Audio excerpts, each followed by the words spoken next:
अरे पाहू ना, हर हाल में चलना सीखो बोले ना चले देखेंगे.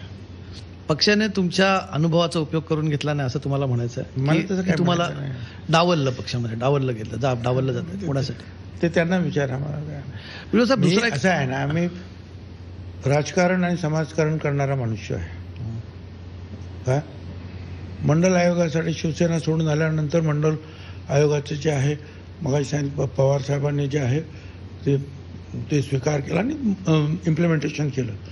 पण तेव्हापासून मी ओबीसीच्या प्रश्नावर लढतो आहे. आज 374 जाती आहेत, भटक्या विमुक्तांसहित. त्यांचे शिक्षणाचे प्रश्न, त्यांचे घरांचे, आरोग्याचे, त्यांचे आर्थिक परिस्थितीचे अनेक प्रश्नावर मी सुप्रीम कोर्टात मी लढलेलो आहे. समीर भुजबळ खासदार असताना आम्ही संसदेमध्ये सुद्धा आम्ही लढलेलो आहोत. पण त्यासाठी आम्ही सगळे लढत आलेलो आहोत. आणि आता नंतर जे आपण पाहतो, आजच मी असं काहीतरी ऐकतो, परत ते काय जरांगी पाटील उपोषणाला बसतील. म्हणजे मराठा समाजाला वेगळं आरक्षण दिल्यानंतर सुद्धा मराठा समाजाला आरक्षण देऊ नका असं मी कधीच म्हटलं नाही. मी म्हटलं वेगळं आरक्षण द्या. इथे एक तर जे आहे भटक्या विमुक्त, अमुक तमुक सगळ्यांना देता देता आता केवळ 16-17% आरक्षण शिल्लक आहे. त्याच्यामध्ये 374 जाती आहेत, मोठ्या मोठ्या, छोट्या मोठ्या सगळ्या.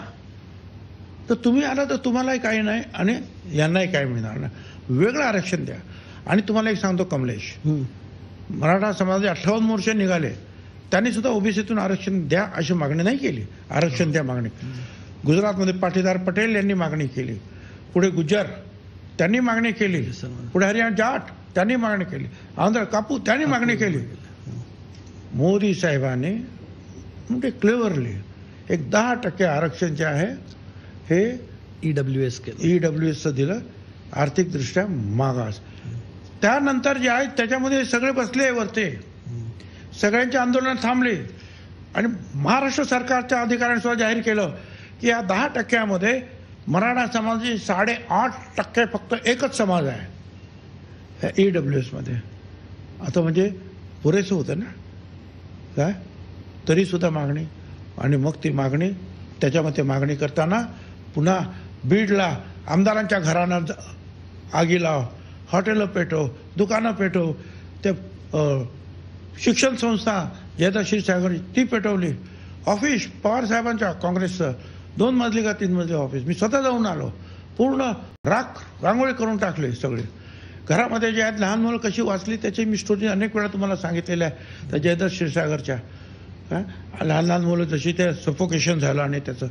आता मी काय एवढं केल्यानंतर सुद्धा कोण तिथे यायला तयार नाही. मी गेलो तिथे आणि नंतर मग मी ठरवलं की नाही, मी याच्यावर आवाज उठवणार. 16 नोव्हेंबरला मागच्या वर्षाच्या त्या वर्षाच्या मी राजीनामा दिला आणि 17 नोव्हेंबरच्या रॅलीसाठी जालनाला गेलो. मी लढाई अंगावर घेतली सिंगल हँडेडली. काही लोक माझ्याबरोबर आले, काही लोकांना विनंती करून सुद्धा आले नाहीत. आमच्यात सुद्धा 2-2 लाखाच्या 3-3 लाखाच्या सभा झाल्या. आम्ही सुद्धा म्हटलं की नाही काय ओबीसीवर अन्याय होऊन देणार नाही.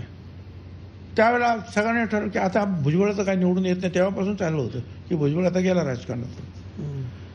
आणि राजकारणात जाण्याचं काय, मी त्यासाठी तर राजीनामाच दिला होता ना मंत्रिपदाचा. प्रश्न असा आहे की मी झगडणारा भांडणारा ज्या कॉजसाठी आहे, बरं मी कोणावर अन्याय केला? कोणावर अन्याय नाही केला. माझ्या मतदारसंघामध्ये माझे सगळे जे कारभारी कार्यकर्ते सगळे मराठा समाजाचे आहेत. अर्थात लोक बराचसा जे मतदार दुर्दैवाने माझ्या विरोधात गेले, येतील ते परत, त्यांना चूक समजली. प्रश्न असा आहे की एवढं सगळं लढून सगळं आल्यानंतर सुद्धा एकी फलकाय ममता पाला.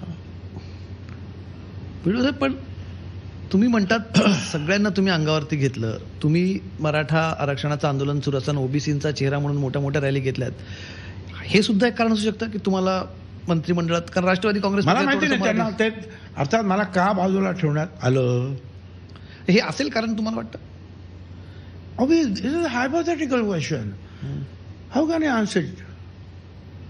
हे ऐका ते ऐका, ते त्यांना माहित आहे, त्यांना जाऊन विचारा ना. तुमचा राजकीय त्यांना जाऊन विचारायचं काय कारण. भुजबळ ओबीसींचा चेहरा आहेत, मराठा आंदोलनाच्या ते सांगतात की यांना राज्यसभेवर जायचं होतं, पण ते त्यावेळेला सांगितलं आणि त्यावेळेला तुम्ही सांगितलं की महाराष्ट्रात माझी गरज आहे. आणि आता सांगता की ताबडतोब निवडून आल्यानंतर राजीनामा द्या. हे बरोबर नाही ना. वस्तुस्थिती काय आहे ती लक्षात घेणार की नाही. सध्याची वेळेनुसार सगळे काही बदलतं. त्यावेळेची परिस्थिती वेगळी होती. आज मी कसा तरी निवडून आलो. आज लोकांनी मला कसं तरी निवडून दिलं 5व्या द्या.